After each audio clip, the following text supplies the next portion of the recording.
தாவீதுக்கு விரோதமாக எத்தனையோ சத்துருக்கள், எத்தனையோ நபர்கள் வந்தாங்க. ஆனா அவனோட எல்லா சத்துருக்களுக்கும் ஆண்டவர் என்ன வெட்கத்தை தான் உடுத்தினாராம். ஆனா அவனுக்கு அந்த நித்திய ஜீவன், அந்த ராஜ கிரீடத்தை ஆண்டவர் என்னவா, அந்த அவன் மீது கிரீடம் பூக்கும், அவன் மீதிலும் அவன் கிரீடம் பூக்கும் அப்படின்னாக்க அவனுக்கு ஒரு க்ரௌன் ஆஃப் லைஃப் கொடுப்பாரு இல்லையா. சோ நித்திய ஜீவன், அந்த என்ன சொல்றது, அப்படிப்பட்ட ஒரு சாட்சியம், ஒரு பாக்கியத்தையும் ஸ்லாகியத்தையும் ஆண்டவர் தாவீதுக்கு கொடுப்பேன்னு சொல்றாரு.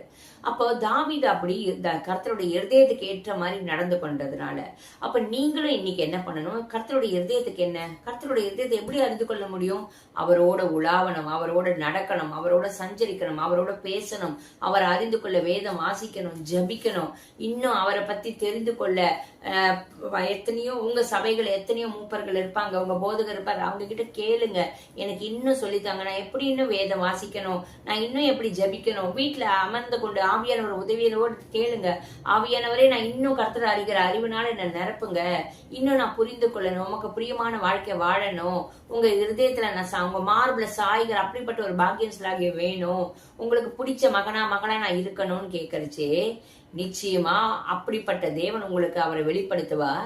அவருக்கு என்ன பிடிக்கும் என்ன பிடிக்காதுன்னு உங்களோட சொல்லுவார்.